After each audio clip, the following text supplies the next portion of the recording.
Sementara itu pemirsa, Amerika Serikat hanya punya tenggat waktu hingga 1 Mei untuk mendapatkan persetujuan Kongres terkait keberlanjutan perang di Timur Tengah. Jika batas waktu terlampaui tanpa persetujuan Kongres, maka AS harus menarik pasukan militernya pulang.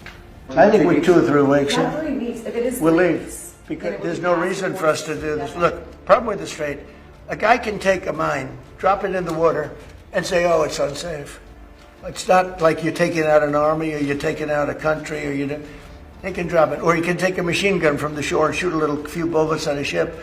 Or maybe an over-the-shoulder missile, small missiles. That's not for us. Guys, pemerintah Amerika resmi menarik mundur seluruh pasukannya dari Timur Tengah.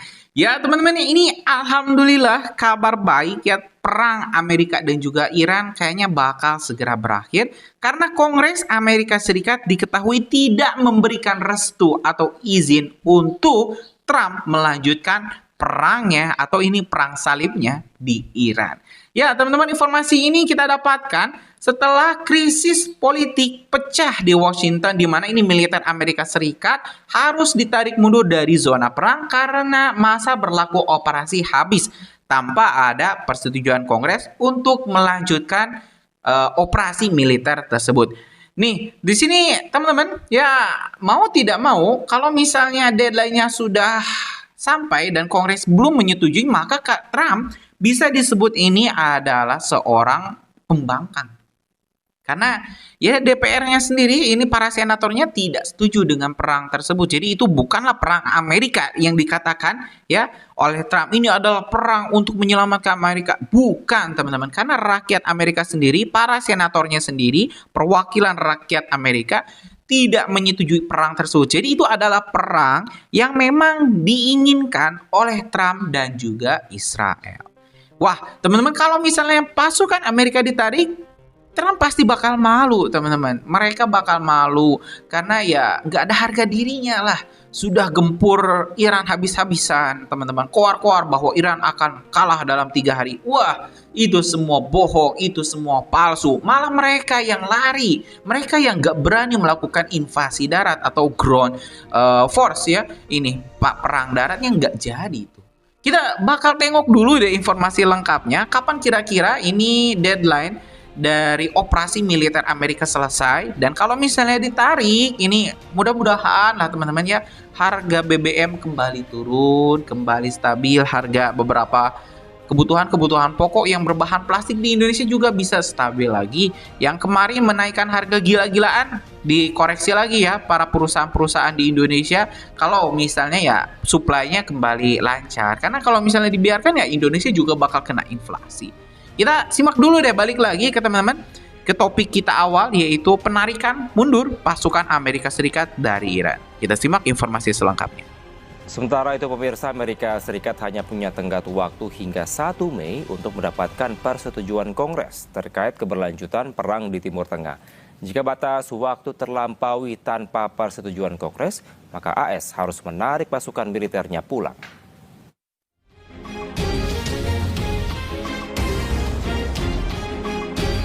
Perang AS Israel dan Iran telah berlangsung sejak 28 Februari. Kini Amerika Serikat terancam mundur dari perang di Timur Tengah. Presiden AS Donald Trump secara resmi memberitahukan operasi militer kepada Kongres AS pada 2 Maret. Sesuai Undang-Undang Kekuatan Perang atau War Powers Act, Amerika hanya punya waktu hingga tanggal 1 Mei untuk mendapatkan persetujuan Kongres terkait keberlanjutan perang AS di Iran. Pengamat hubungan internasional Suzy Sudarman menilai perang Iran harus berhenti dalam 60 hari. Harus berhenti perang maksudnya? Harus berhenti dalam 60 hari mungkin ya. Maksimal 60 hari perkiraan Anda? Ya, kalau tidak dia akan dimarahin Kongres gitu. Oke. Ya. Jika batas waktu tersebut terlampaui tanpa persetujuan Kongres, maka Amerika Serikat harus menarik pasukan militernya kembali. Meski begitu, Amerika bisa melanjutkan perang jika Kongres memberikan perpanjangan selama 30 hari. Sebelumnya, Donald Trump mengumumkan gencatan senjata selama 2 minggu dengan Iran, kemudian memperpanjangnya tanpa menentukan jangka waktu. Perundingan pertama antara AS dan Iran di Islamabad berakhir tanpa kesepakatan, sementara upaya diplomatik terus berlanjut untuk putaran negosiasi baru. 1 Mei 2026 akan menjadi hari terakhir bagi Donald Trump untuk mempertahankan pasukan Amerika Serikat dalam perang menghadapi Iran. Sang presiden harus segera menarik pasukannya kembali ke kandang jika batas waktu tersebut terlampaui tanpa adanya restu resmi dari Kongres. Kondisi ini menempatkan Washington dalam posisi terjepit antara ambisi militer untuk menundukkan Teheran dan kepatuhan terhadap aturan hukum domestik yang mulai membatasi ruang gerak Trump. Meskipun Partai Republik, partai pendukung Trump sejauh ini mendukung operasi tersebut, sinyal penolakan mulai muncul.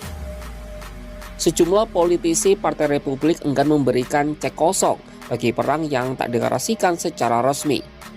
Lantas bagaimana Trump akan menyiasati jeratan hukum domestik ini? Apakah Amerika Serikat akan benar-benar pulang dengan tangan hampa sebelum misinya tuntas? I think with 2 or 3 weeks, we'll leave. Because there's no reason for us to do this. Look, problem with the Strait, a guy can take a mine, drop it in the water, and say, oh, it's unsafe. It's not like you're taking out an army or you're taking out a country or they can drop it. Or you can take a machine gun from the shore and shoot a few bullets at a ship. Or maybe an over-the-shoulder missile, small missiles. That's not for us. That'll be for France. That'll be for whoever's using the Strait. But I think when we leave, probably that's all cleared up. Today I heard tremendous numbers of ships were sailing through. We're negotiating with them right now. They've been, again, we have had regime change. Now, regime change was not one of the things I had as a goal. I had one goal. They will have no nuclear weapon. And that goal has been attained. They will not have nuclear weapons. But we're finishing the job. And I think within maybe 2 weeks, maybe a couple of days longer to do the job. But we want to knock out every single thing they have. Now, it's possible that we'll make a deal before that because we'll hit bridges, and we've hit some. We'll hit some bridges. We've got a couple of nice bridges in mind. But if they come to the table, that'll be good. But it doesn't matter whether they come or not. We've set them back. It'll take 15 to 20 years for them to rebuild what we've done to them. Amerika Serikat Donald Trump akan meminta persetujuan Kongres untuk memperpanjang operasi militer terhadap Iran. Tenggat waktu 60 hari untuk melancarkan operasi militer pemirsa ke Iran berakhir pada 1 Mei besok, di mana jika terlampaui maka Amerika Serikat harus menarik pasukan militernya pulang.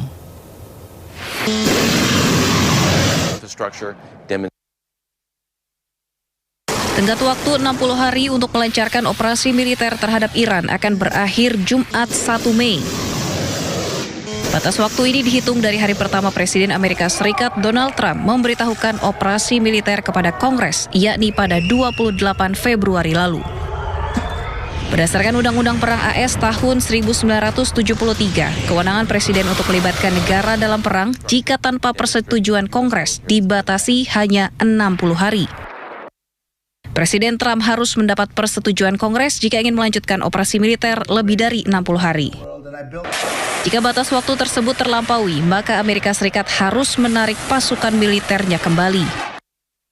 Meski begitu, Amerika bisa melanjutkan perang jika Kongres menyetujui perpanjangan selama 30 hari. Ya, Harus berhenti perang maksudnya? Harus berhenti. Oke. Dalam 60 hari mungkin ya. Maksimal 60 hari perkiraan Anda? Ya, kalau tidak dia akan dimarahin Kongres gitu. Oh. Presiden Trump kemungkinan akan meminta persetujuan Kongres untuk perpanjangan operasi militer terhadap Iran. Sidang Kongres sendiri digelar pada Kamis 30 April. Trump dinilai tidak punya pilihan lantaran penarikan pasukan akan berdampak buruk secara politik, sementara melanjutkan operasi beresiko memperburuk situasi. Sebelumnya, Donald Trump mengumumkan gencatan senjata selama 2 minggu dengan Iran. Kemudian memperpanjangnya tanpa menentukan jangka waktu. Tidak hanya Amerika Serikat, tetapi sejumlah negara lain yang tergabung di NATO juga menyatakan menarik mundur pasukan mereka untuk sementara waktu dari Irak. Di antaranya selain Amerika Serikat ada Jerman, Italia, Spanyol, Polandia, sampai Kroasia. Nah sekarang kita akan membahas apa sebetulnya faktor utama yang membuat pasukan militer Amerika Serikat serta negara-negara NATO tadi sampai angkat kaki dari Irak. Kami akan membahasnya lebih jauh bersama dengan pakar strategi Perhimpunan Purnawirawan Angkatan Udara, alumni US Air War College, serta mantan penerbang jet tempur F-5 Tiger dan F-16 TNI Angkatan Udara. Ada Marsma TNI Purnawirawan Agung Sasongko Jati. Selamat malam, Pak Agung. Selamat malam. Baik, Pak Agung, Amerika Serikat, NATO sampai minta gencatan senjata ke poros perlawanan Islam di Irak tadi supaya bisa memindahkan pasukan mereka dari pangkal militer di Irak. Menurut Anda, apa faktor utama yang membuat mereka sampai angkat kaki? Ya, karena mereka beranggapan bahwa pasukan koalisinya pasukan yang menjajah lah sebetulnya, atau pendudukan yang dengan alasan melawan ISIS dan sebagainya tetap menduduki pangkalan-pangkalan dan sebetulnya digunakan untuk melakukan tindakan subversif ataupun kegiatan lain untuk kepentingan mereka. Jadi sebetulnya antara Washington dan Baghdad ini sudah ada fase penarikan pasukan Amerika dan NATO dari pangkalan-pangkalan strategis seperti Al-Udeid, Camp Victoria di Baghdad, itu kira-kira sampai berakhir sampai akhir 2026. Namun politisi Baghdad dan juga para pejuang ini yang sebetulnya di belakangnya ada Iran, ini minta agar segera dipercepat. Di poros perlawanan di Irak ini sebetulnya adalah dikoordinir dengan Al-Quds dari Iran. Ya. Jadi mereka selalu melakukan serangan tanpa henti ke instasi militer Barat ini, sehingga makin lama makin dirasa makin nggak untung karena bagaimanapun juga mereka tahu bahwa kehadiran mereka di sana adalah bukan atas permintaan tetapi atas rencana dari operasi melawan ISIS yang sekarang sudah tidak ada ataupun sudah berkurang. Nah, karena kita ketahui juga ISIS sebetulnya kan juga adalah lahirnya juga adalah dipromosikan oleh beberapa pihak tertentu untuk memang mengacaukan di Timur Tengah. Jadi kalau kita bicara soal minta waktu angkat kaki selama 24 jam, ya memang orang-orang ini hanya menghitung kalau cost of survival, biaya untuk mempertahankan nyawa asetnya sudah melampaui manfaat strategisnya. Makanya pangkalan mereka di Irak yang dulunya adalah instrumen power projection Amerika, sekarang berubah menjadi sitting duck atau sasaran tembak statis. Faktor utamanya adalah hilangnya daya gentar, orang-orang ini sudah nggak takut sama Barat. Jadi mereka sudah melihat Barat ini punya niat lain, motif lain, ngapain, dan juga para prajurit Baratnya, orang Amerika ini juga merasa untuk apa saya di sini? Karena penduduk setempat juga sudah tidak akomodatif dan untuk apa juga di sana? Karena ternyata memang penduduknya kan tidak suka karena beda dengan negara Arab lain yang Sunni, di sini adalah Syiah, dan Syiah sendiri merasa apalagi pada saat sekarang Amerika melakukan serangan ke Iran, mereka pasti hostile sekali dengan orang-orang Amerika di situ. Jadi meminta gencatan untuk withdrawal adalah manuver untuk menghindari skenario memalukan seperti pelarian kacau balau di Kabul tahun 2021. Jadi Amerika menyadari posisi mereka tak lagi bisa dipertahankan sebagai kekuatan pendudukan tanpa memicu eskalasi korban personel. Jadi pasukan mereka ini sudah selalu diserang dengan presisi, dengan drone loh sekarang yang presisi. Sehingga pilihan mundur ini adalah pilihan terbaik untuk survival bagi militer mereka untuk mencegah menghadapi korban lebih banyak. Oke, itu kan Amerika Serikat ya Pak Agung. Tapi kenapa pasukan dari NATO juga ikut-ikutan Pak angkat kaki dari Irak? Ya karena kebetulan pasukan NATO itu kan sama juga dia dengan Amerika tujuannya. Kenapa? Bahwa mereka juga diserang sekarang menggunakan drone swarm dengan drone bunuh diri itu loh yang banyak dikembangkan di perang Rusia dan Ukraina. Ini mereka memiliki penangkis serangan udara juga untuk melindungi markas-markas mereka. Tapi serangan-serangan makin banyak sehingga akhirnya biaya untuk menangkisnya jatuh mahal sekali. Dan akhirnya untuk apa mereka di situ? Karena sebetulnya kan malah yang hostile itu malah penduduknya, bukan ISIS-nya. Jadi kalau mereka tinggal di suatu tempat yang sudah tidak welcome, maka untuk apa mereka ada di sana? Jadi ini adalah tindakan bijaksana, ya. Karena serangan daripada ini sangat masif dan terukur, mematikan sekali. Perlawanan Islam Irak ini taktik saturasi yang sangat kalkulatif. Mereka membanjiri ruang udara pangkalan Amerika dan NATO dengan loitering munition, drone kamikaze murah, dan roket taktis. Jadi dia di roket, habis kirim drone lagi, roket, kirim drone, sehingga akhirnya menimbulkan banyak korban yang tidak perlu dan pilihan terbaik ya memang mundur. Itu adalah alasannya, karena mereka dianggap sama dengan Amerika, tujuannya adalah untuk mempertahankan dominasi daripada Barat di Irak. Dan mereka tidak suka, itu aja. Baik, Pak Agung, kita bergeser ke bagaimana Iran terus memberikan perlawanan yang sengit ya terhadap serangan dari Amerika Serikat dan juga Zionis Israel, dan salah satu kerugian besar militer Amerika Serikat sudah terlihat dari tumbangnya sejumlah jet tempur Amerika Serikat. Pertanyaan saya, Pak Agung, sebenarnya ada berapa sih total jet tempur Amerika yang sudah berhasil ditargetkan oleh Iran? Wah, ini yang terkonfirmasi satu, yaitu tertembak pada saat melakukan serangan ke Natanz. Natanz itu adalah anu nuklir ya, ada pusat untuk pengayaan nuklir di Natanz. Karena mereka tahu bahwa sebetulnya pertahanan udara Iran ini tidak sepenuhnya hancur. Banyak pertahanan udara mobile, yang terbaru S-400-nya yang dari Rusia itu berada di gunung-gunung dan hanya dinyalakan kalau perlu. Jadi mereka dengan nyala hidup. Nah, karena ada itu maka si pesawat F-35 kemudian dia memilih untuk masuk melewati celah-celah gunung. Di sana dia ketemu dengan apa? Dia ketemu dengan rudal bersifat drone atau drone yang berbentuk rudal yang namanya rudal 358. Rudal 358 ini terkenal sangat ampuh, sudah menjatuhkan beberapa sekali drone-drone Male Amerika yang harganya mahal-mahal itu.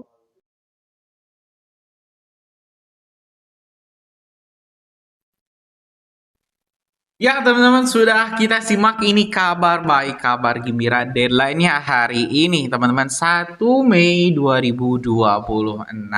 Mudah-mudahan ya pemerintah Amerika, Kongres Amerika segera menarik mundur seluruh pasukannya dari Iran biar kondisi ya tidak makin memanas. Karena ya Trump itu, saya yakin teman-teman, di balik Trump itu ada Netanyahu, dan Netanyahu itu kan adalah Israel. Nah, kalau misalnya ini terus dibiarkan, saya yakin dunia bakal makin krisis. Indonesia juga kena loh, teman-teman. Kita tuh jauh banget dari zona perang, tapi efek ekonominya kena ke Indonesia. Harga-harga naik. Yang naik memang iya, BBM, plastik. Tapi kan semua produk-produk makanan kita itu dibalut oleh plastik, teman-teman. Mulai dari air minum dalam kemasan, snack-snack, wah, semua itu menggunakan plastik. Kita nggak bisa lepas dari plastik, teman-teman. Alhasil ya setelah harga plastiknya naik, semua kebutuhan pokok di Indonesia juga naik. Ya, mudah-mudahan ini segera berakhir. Kongres AS segera menarik mundur pasukannya dari Iran. Jangan lagi dibiarkan itu Trump berkeliaran. Ya, mungkin itu aja teman-teman informasi kita hari ini. Terima kasih. Assalamualaikum warahmatullahi wabarakatuh.